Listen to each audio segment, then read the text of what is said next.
সবাইকে ফুলের শুভেচ্ছা দিয়ে লাইভ অনলাইন ইউটিউব ফেসবুকে শ্রোতা শিক্ষার্থীদের অভিনন্দন জানিয়ে ক্লাস শুরু করছি। সুপ্রিয় শিক্ষার্থীবৃন্দ, তোমরা আশা করি ভালো আছো। ভালো থাকাই কামনা। আলহাজ আব্দুল হক চৌধুরী বিশ্ববিদ্যালয় কলেজে ভর্তি হওয়ার পর থেকে তোমরা অনলাইনে ক্লাস করছো।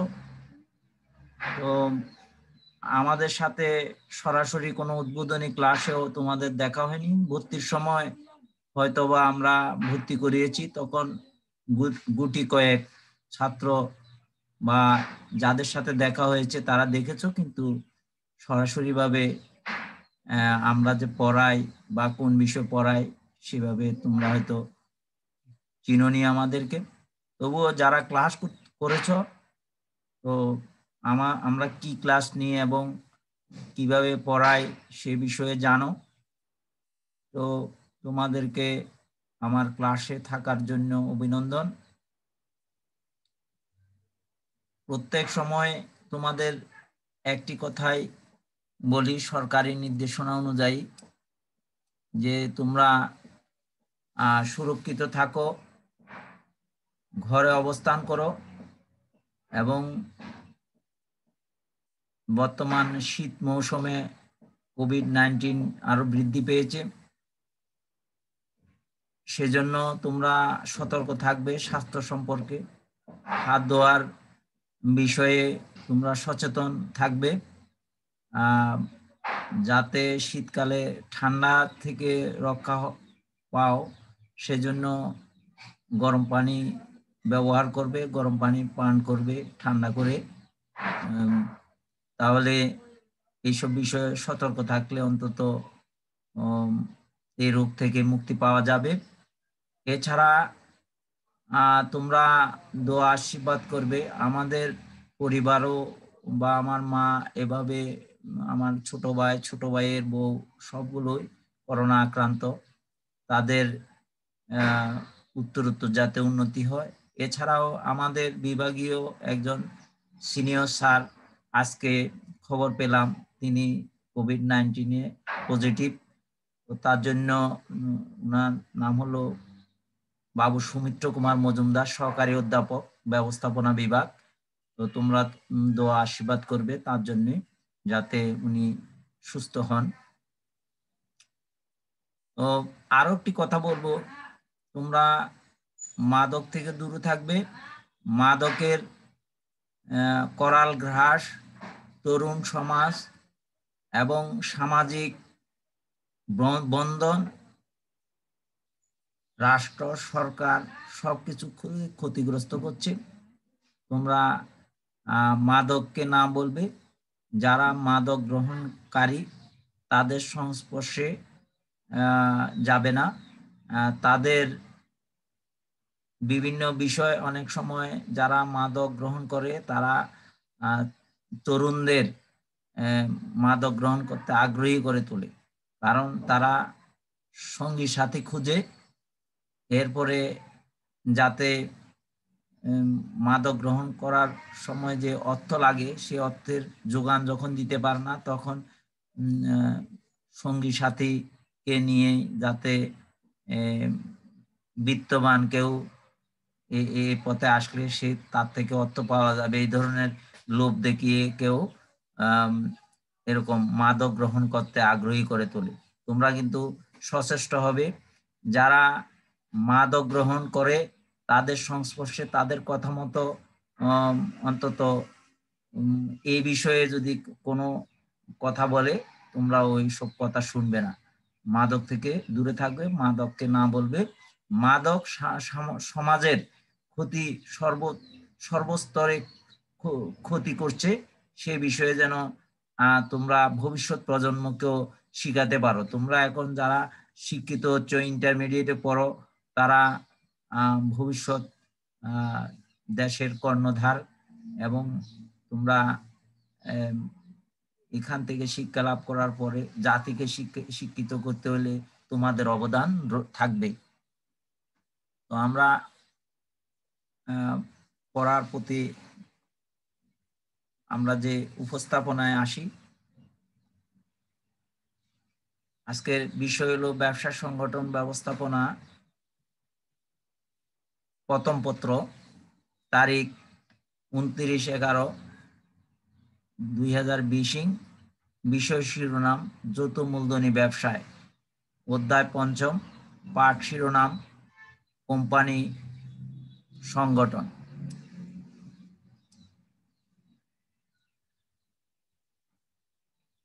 পাঠ শিরোনাম কোম্পানি সংগঠনের প্রকারভেদ। পাঠ উপস্থাপক বিষ্ণুপদ দে, বিভাগীয় প্রধান, ব্যবস্থাপনা বিভাগ। পাঠের শিক্ষণফল: কোম্পানির শ্রেণীবিভাগ সম্পর্কে জ্ঞান লাভ করতে পারব, নিজের শ্রেণীবিভাগ করতে সক্ষম হব, শ্রেণীবিভাগের সুবিধা অসুবিধা বুঝতে পারব, কোম্পানি সমূহের দায় ও মূলধন সম্পর্কে বুঝতে পারব। কোম্পানি সংগঠন যে সমস্ত মালিকানাধীন কোম্পানি রয়েছে, সেই কোম্পানিগুলোর মধ্য থেকে যে সমস্ত ব্যবসা প্রতিষ্ঠান রয়েছে মালিকানাধীন, তার মধ্যে একটা জনপ্রিয় এবং বৃহদায়তন ব্যবসা করার ক্ষেত্রে, বৃহদায়তন উৎপাদন করার ক্ষেত্রে যেই ব্যবসাটি অত্যন্ত জনপ্রিয়, সেটা হলো যৌথ মূলধনী ব্যবসায়। তো যৌথ মূলধনী ব্যবসায় এটা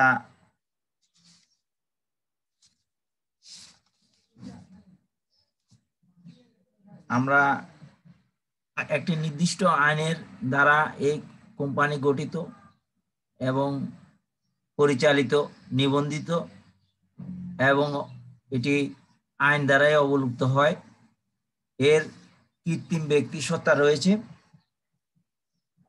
এটা বিভিন্ন ধরনের হয়, মালিকানার দায়, প্রকৃতি, গঠন এবং প্রভৃতি ভেদে এটিকে শ্রেণীবিভাগ করা যায়। বিশিষ্ট গবেষক যোগেন্দ্র প্রসাদ বর্মন কোম্পানিকে 5টি ভাগে ভাগ করেছেন। সেটি হচ্ছে দায়ভিত্তিক কোম্পানি, গঠন প্রকৃতিভিত্তিক কোম্পানি, সদস্য ভিত্তিক কোম্পানি, মালিকানা ভিত্তিক কোম্পানি, অন্যান্য কোম্পানি। দায়ভিত্তিক কোম্পানি অর্থাৎ যে ভাগটি হচ্ছে কোম্পানি যে মূলধন সরবরাহ করবে শেয়ার হোল্ডার, তার শেয়ার এর পরিমাণ, শেয়ারের পরিমাণ বা শেয়ারের মূল্য যতটুকু, ঠিক সে পরিমাণে সে দায়ী থাকবে। যে অর্থ বিনিয়োগ করবে এর বাইরে অথবা তার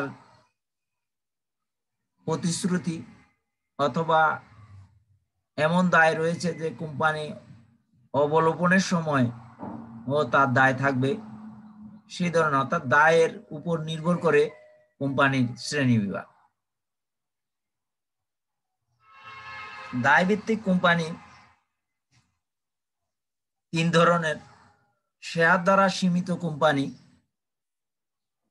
প্রতিশ্রুতি দ্বারা সীমিত কোম্পানি, অসীম দায় সম্পন্ন কোম্পানি। শেয়ার দ্বারা সীমিত কোম্পানি, যে কোম্পানির দায় শেয়ারের মূল্য বা শেয়ার সংখ্যা দ্বারা সীমাবদ্ধ, সেই কোম্পানিকে বলা হয় শেয়ার দ্বারা সীমিত কোম্পানি। এই ধরনের কোম্পানি আবার 2 ভাগে বিভক্ত। এটা হলো প্রাইভেট লিমিটেড কোম্পানি, আর একটা হলো পাবলিক লিমিটেড কোম্পানি। উদাহরণস্বরূপ বলা যায়, কেউ যদি 100 টাকা মূল্যের 10টা শেয়ার ক্রয় করে, তাহলে ওই শেয়ার মালিকের 10,000 টাকায় দায়।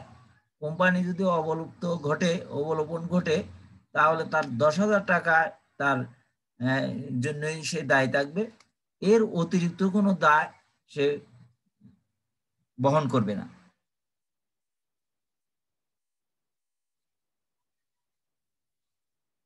তাহলে আরেকটা কোম্পানি হলো প্রতিশ্রুতি দ্বারা সীমিত কোম্পানি। যে কোম্পানির সীমিত দায়সম্পন্ন কোম্পানির শেয়ার হোল্ডারগণ তাদের ক্রয়কৃত শেয়ারের আংকিক মূল্য ছাড়াও কোম্পানির নির্দিষ্ট দায়ের জন্য প্রতিশ্রুতি প্রদান করে, তাকে বলা হয় প্রতিশ্রুতি দ্বারা সীমিত কোম্পানি। এরূপ কোম্পানি সংঘস্মারকে তাদের নামের পাশে প্রতিশ্রুতির পরিমাণ লেখা থাকে। আধুনিক ব্যবসার জগতে এরূপ কোম্পানি তেমন একটা অস্তিত্ব পাওয়া যায় না। প্রতিশ্রুতি দ্বারা সীমিত কোম্পানি দুই ধরনের: private limited company, public limited company. এই দুই ধরনের কোম্পানির মধ্যে যে কোম্পানির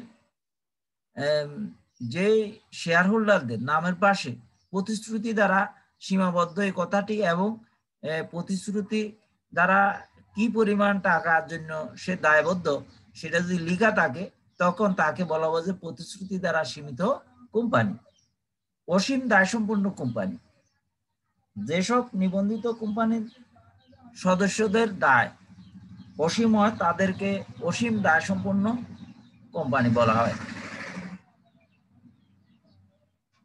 এরূপ কোম্পানির শেয়ার হস্তান্তরযোগ্য এবং শেয়ার হোল্ডারদের সংখ্যার নির্দিষ্ট কোনো সীমা নেই।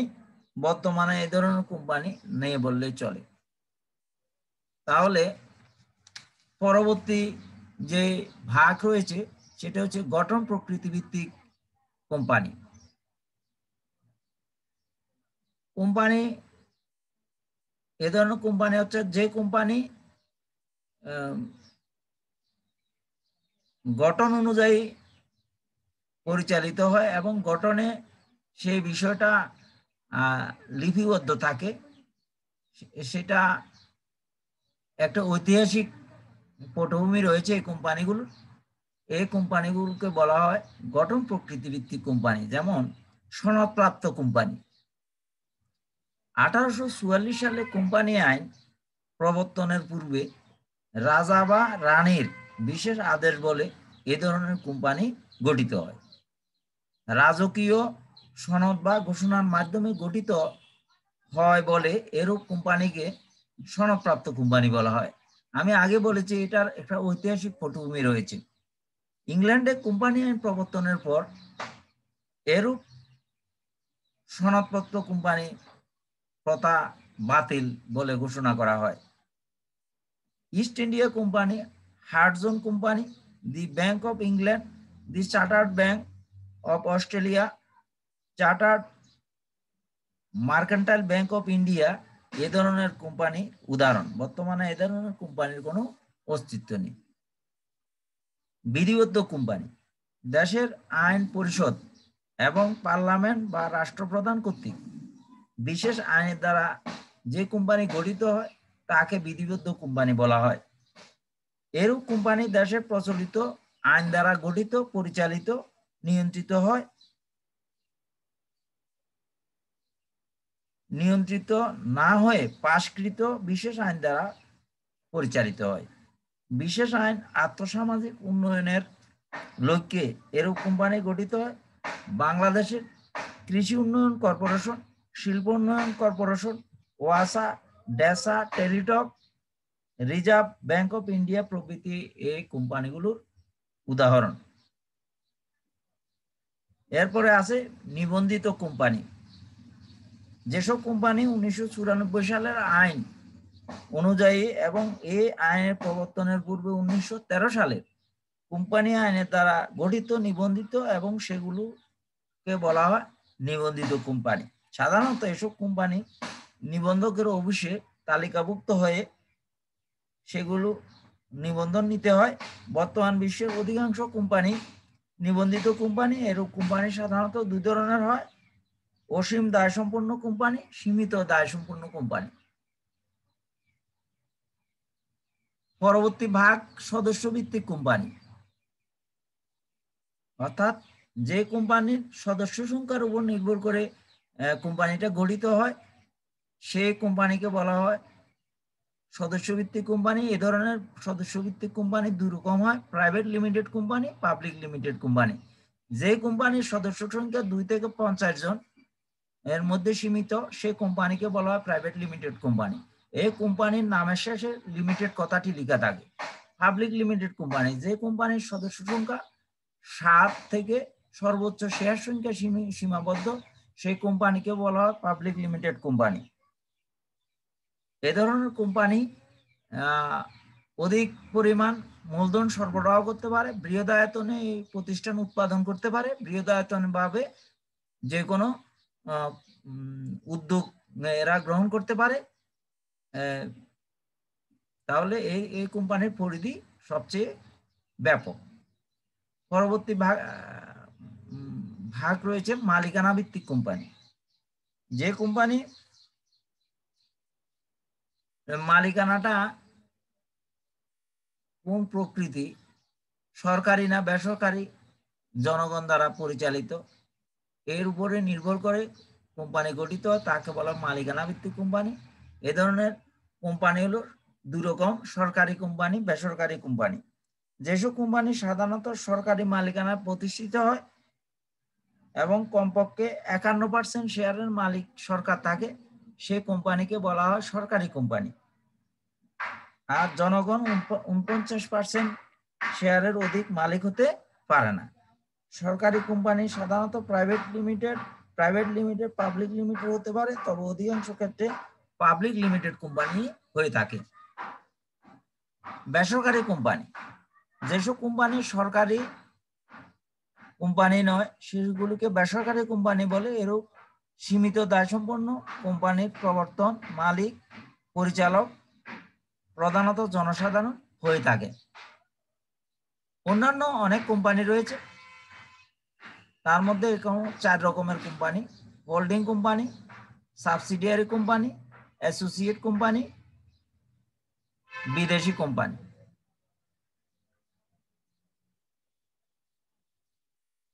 হোল্ডিং কোম্পানি, যেসব কোম্পানি অন্য কোম্পানির কমপক্ষে 51% শেয়ারের মালিকানা লাভ করে তাদেরকে বলা হয় হোল্ডিং কোম্পানি। কোনো কোম্পানি গঠন বা ক্রয় সূত্রে অন্য কোম্পানির অধিকাংশ সমুদয় শেয়ার যদি ক্রয় করে এবং তার পরিচালনা এবং নিয়ন্ত্রণের কর্তৃত্ব লাভ করে থাকে, তাকে হোল্ডিং বা নিয়ন্ত্রণকারী কোম্পানি বলে। অধিকাংশ শেয়ার ক্রয়ের ফলে এরূপ কোম্পানি অধীনস্থ বা সাবসিডিয়ারি কোম্পানির পরিচালনা পর্ষদ বা নিয়ন্ত্রণের অধিকার লাভ করে। এসব কোম্পানি নিয়ন্ত্রণকৃত এবং কোম্পানির 50% এর অধিক শেয়ারের মালিক এবং অধিকাংশ পরিচালক নিয়োগ এবং অপসারণের ক্ষমতা ভোগ করে। এন মিশ্র তিনি বলেছেন, and Mr. said, if a company holds more than half of share capital of another company or control the authority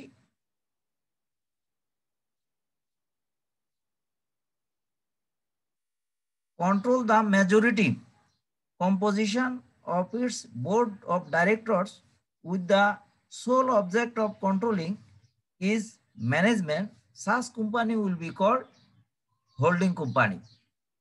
অর্থাৎ যখন কোনো কোম্পানি অন্য কোনো কোম্পানির মূলধন বা সিংহভাগ ব্যবস্থাপনা নিয়ন্ত্রণের কর্তৃত্ব ভোগ করে, তখন তাকে হোল্ডিং কোম্পানি বলে। যোগেন্দ্র প্রসাদ বর্মনের মতে, যোগেন্দ্র প্রসাদ Barman said, a company is said to be the holding company of the other when it holds more than 50% of the share capital of other company or it has got control over the contribution of the board of directors of the company. অর্থাৎ একটি কোম্পানিকে তখনই holding company বলা হয় যখন সেটি অন্য কোম্পানির 50% এর বেশি শেয়ার মূলধন, মালিকানা ও পরিচালনা পরিষদের কর্তৃত্ব গ্রহণ করে। Richman and others say a holding company is a special type of parent company that exercises little or creating control over the subsidiary, merely holding its stock as an investment. Holding company এমন এক ধরনের অভিভাবক company যা বেশি বিনিয়োগের কারণে subsidiary কোম্পানির অধিকাংশ নিয়ন্ত্রণ কর্তৃত্ব লাভ করে।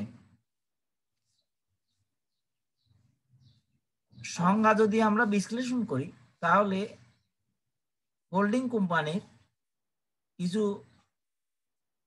আলাদা বৈশিষ্ট্য বা চিহ্নিতকরণের উপায় পাওয়া যায়। যেমন এটি হলো কোম্পানির শেয়ার মূলধনের কমপক্ষে 51% সরবরাহ করে থাকে।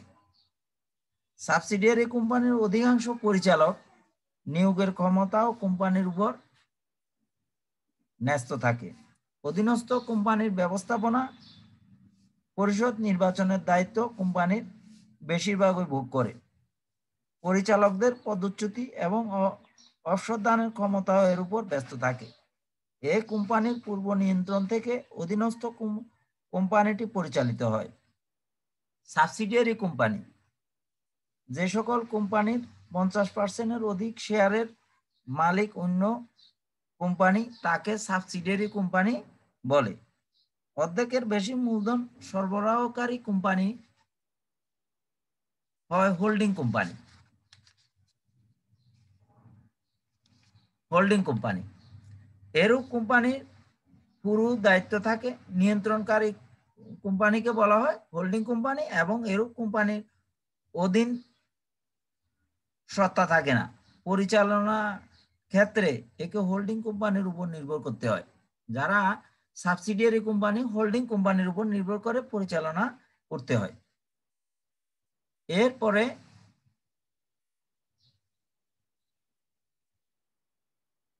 বিদেশি কোম্পানি। যেসব কোম্পানি অন্য দেশে গঠিত হয় তাকে বিদেশি কোম্পানি বলে। যে কোম্পানি দেশের বাইরে গঠিত হয়ে কোনো নির্দিষ্ট দেশে কার্যক্রম পরিচালনা করে এবং তাকে বিদেশি কোম্পানি বলে। 1994 সালের কোম্পানি আইনের 378 ধারা অনুযায়ী এরূপ কোম্পানি বাংলাদেশের বাইরে নিবন্ধিত হলেও এবং আইন বলবৎ হওয়ার পূর্বে বা পরে বাংলাদেশের অভ্যন্তরে কোনো ব্যবসা প্রতিষ্ঠান স্থাপন বা চালু করেছেন। যেসব কোম্পানি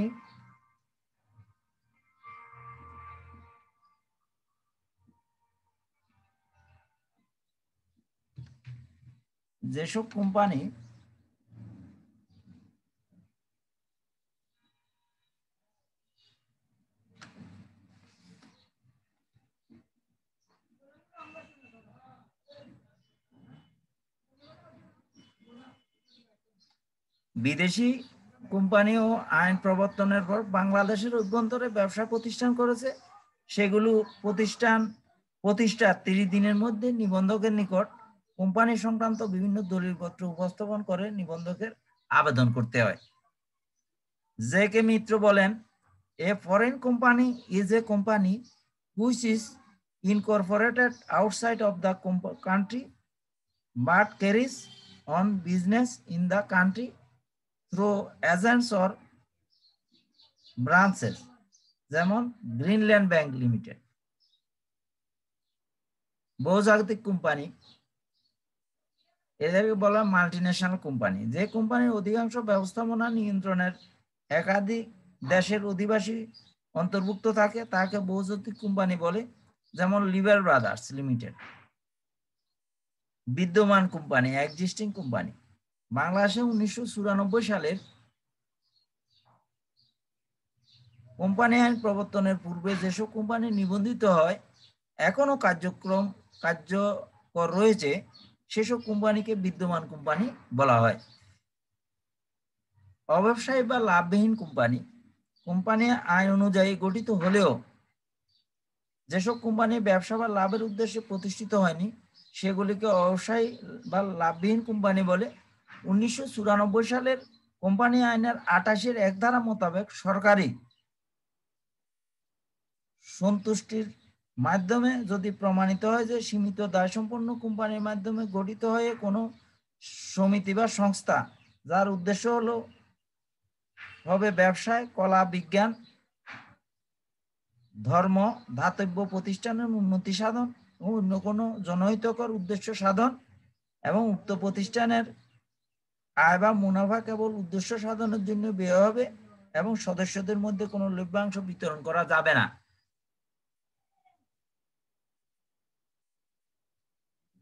বিশেষ কোম্পানি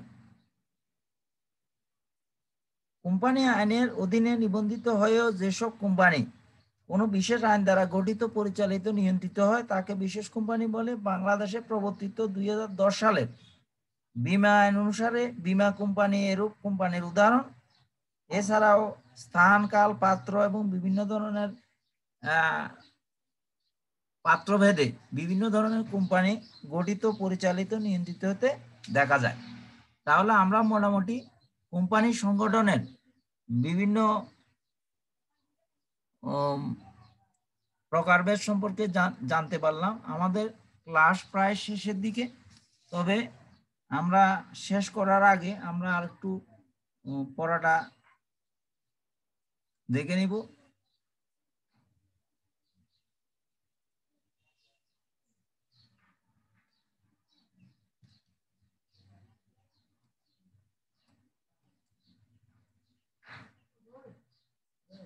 কোম্পানি সংগঠনের যে শ্রেণী বিভাগ আমাদের আলোচ্য বিষয় ছিল, সেখানে পাঁচ ধরনের কোম্পানি রয়েছে: দায়ভিত্তিক, গঠন প্রকৃতি ভিত্তিক কোম্পানি, সদস্য ভিত্তিক কোম্পানি, মালিকানা ভিত্তিক কোম্পানি, অন্যান্য কোম্পানি। কোম্পানি যৌথ মূলধনী যারা মালিকানাধীন যে কোম্পানি রয়েছে, সে সব কোম্পানি মালিকানাধীন ব্যবসা প্রতিষ্ঠান, সেই ব্যবসা প্রতিষ্ঠানের মধ্যে যৌথ মূলধনী কোম্পানি অত্যন্ত জনপ্রিয় এবং বৃহদায়তন ক্ষেত্রে ব্যবসা করার ক্ষেত্রে যৌথ মূলধনীর কোনো জুড়ি মেলে না এবং এটার আইনগত সত্তা রয়েছে, পৃথক ব্যক্তি সত্তা রয়েছে, কৃত্রিম ব্যক্তি সত্তা। এই কোম্পানি আইন বলে যেমন গঠিত তেমন অবলুপ্ত হয়ে থাকে। যোগেন্দ্র প্রসাদ বর্মনের মতে 5 ধরনের কোম্পানি হয়ে থাকে। প্রথম যে শ্রেণী বিভাগ সেটা হলো দায়ভিত্তিক কোম্পানি, শেয়ার দ্বারা সীমিত কোম্পানি, অর্থাৎ যেটা শেয়ারের আঙ্কিক মূল্যে দ্বারা যে শেয়ার হোল্ডারদের যে দায়, সেই দায় দ্বারা যদি নির্দিষ্ট হয় তখন তাকে বলে শেয়ার দ্বারা সীমিত কোম্পানি।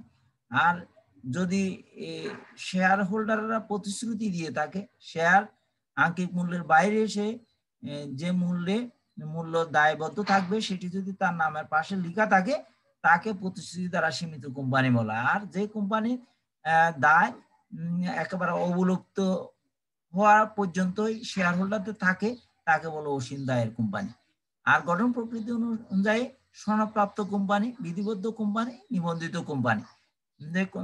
কোম্পানি আইনের পূর্বে যদি রাজা বাদশাহরাও যদি এ ধরনের কোনো আইন বলে যদি কোনো কোম্পানি গঠন করে, এটা 1844 সালের কোম্পানি আইনের পূর্বে যে কোম্পানিগুলো গঠিত হয়েছে এগুলো বলা হয় সনদপ্রাপ্ত কোম্পানি। আর বিধিবদ্ধ কোম্পানি যেটা দেশের বিশেষ আইন বলে যে কোম্পানিগুলো গঠিত এগুলো বিধিবদ্ধ কোম্পানি। আর যে সমস্ত কোম্পানি সাধারণত গঠনের পরে বিধি স্মারকলিপি পরিমাণ প্রস্তুত পূর্বক যদি নিবন্ধনের অফিসে গিয়ে নিবন্ধন কার্য সম্পন্ন করে সে কোম্পানিকে বলে নিবন্ধিত কোম্পানি। আমাদের দেশে যে পরিচালিত কোম্পানিগুলো অধিকাংশই নিবন্ধিত কোম্পানি। আর সদস্য ভিত্তিক কোম্পানির মধ্যে private limited, public limited company. যে কোম্পানি সদস্য সংখ্যা 2 থেকে 50 তাকে বলা হয় প্রাইভেট লিমিটেড কোম্পানি। আর যে সমস্ত কোম্পানি সদস্য সংখ্যা 7 থেকে শেয়ার সংখ্যা তাকে বলা হয়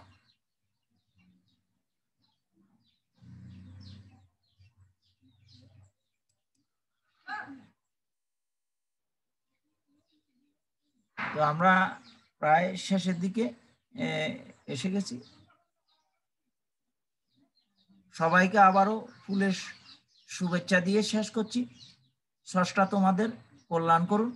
তো তোমাদের কাছে আমার একটা অনুরোধ, তোমরা বিষ্ণু দে ইউটিউব চ্যানেলটি সাবস্ক্রাইব করবে এবং তোমরা কমেন্টস, শেয়ার, লাইক দিয়ে দেবে এবং জানিয়ে দেবে কমেন্টস করে যে তোমাদের ক্লাসটা কেমন লাগলো এবং ক্লাসের উপস্থাপনা আর বিষয়ে তোমরা গুরুত্বপূর্ণ ক্লাস সম্পর্কে বলবে, আমি সেভাবে উপস্থাপনা করব।